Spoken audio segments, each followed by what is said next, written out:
Mon ami, toi qui, comme moi, es catholique, toi qui es un disciple du Christ, Messie d'Israël, Fils de Dieu, seul Sauveur universel, hein, je te le dis, ne va pas voter dimanche. Si tu votes, tu vas donner nécessairement ta voix à des gens qui sont favorables à l'essentiel de la culture de mort. Tu vas donner ta voix à des gens qui sont favorables au meurtre légal des enfants à naître. Tu vas donner ta voix à des gens qui sont favorables au mariage contre Dieu et nature, c'est-à-dire l'essentiel de la culture de mort et de la déchristianisation éthique de notre pays et de l'Occident et du monde d'ailleurs, au-delà même de la région où nous vivons en Europe.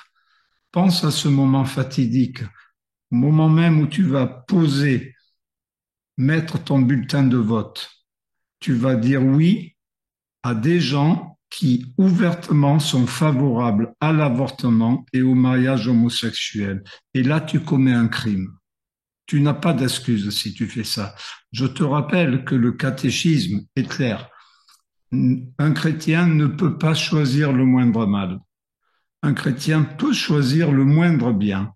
Mais à partir du moment où tous ces gens sont favorables à l'avortement et aux lois d'abomination, on ne peut plus parler de moindre bien. Nous sommes dans une logique de moindre mal. Or, le moindre mal, ce n'est pas acceptable. Hein. Si on te dit le moindre mal, c'est quoi? Si on te dit, voilà, on va tuer 10 enfants ou 2 enfants, il vaut mieux choisir, élire une personne qui veut tuer que 2 enfants plutôt que 8, eh bien non. Ça, c'est pas possible quand on est chrétien. Nous n'avons pas à rentrer dans ce jeu diabolique. Hein. Le moindre mal, ce n'est pas une option pour un catholique, pour un disciple du Christ. Pensez-y, ce n'est pas trop tard, mais au moment où tu vas mettre ton bulletin, tu dis oui à l'assassinat des enfants à naître et au mariage contre nature. Ne l'oublie pas. Enfin, mon ami, sache-le quand même, un système n'est pas fait pour s'autodétruire.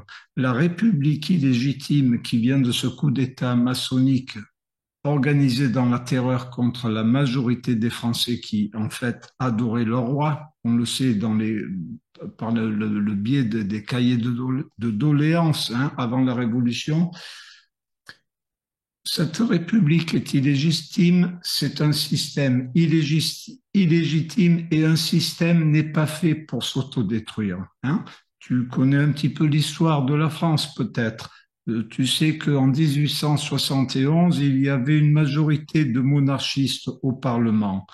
Certes, ce sont les Orléans ces traîtres, qui ont créé des problèmes, mais en toute dernière analyse, la vraie raison qui fait que il n'y a pas pu, il n'y a pas pu avoir de retour à la monarchie, c'est que nous étions déjà dans la Troisième République.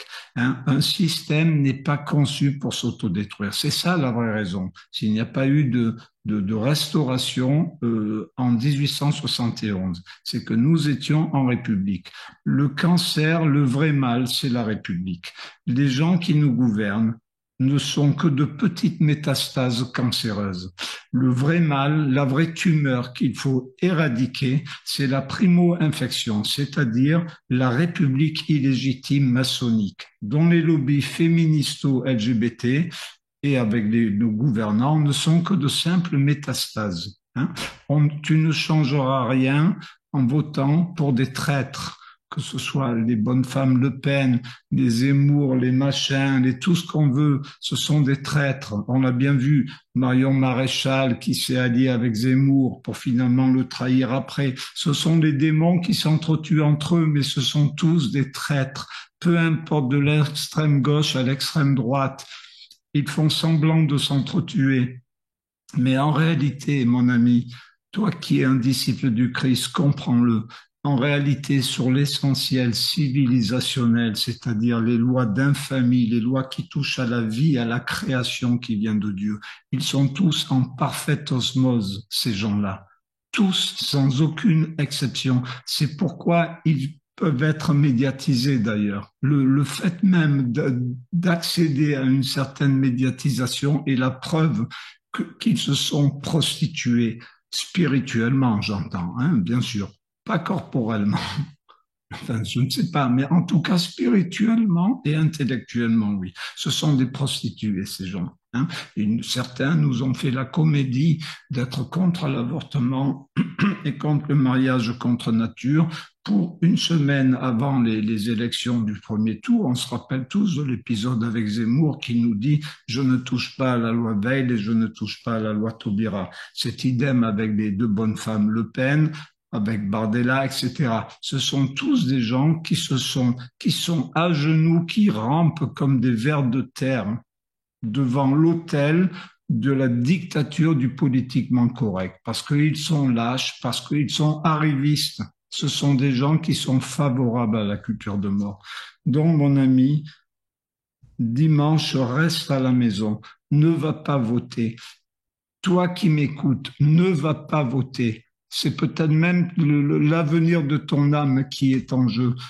Pense à ce moment, encore une fois, où tu vas mettre le bulletin, tu dis oui à des gens qui t'ont trahi, à des petits démons, à des esclaves de la culture de mort. Tu dis oui à des gens qui sont lâches, qui t'ont trahi et qui sont favorables à l'essentiel de la culture de mort.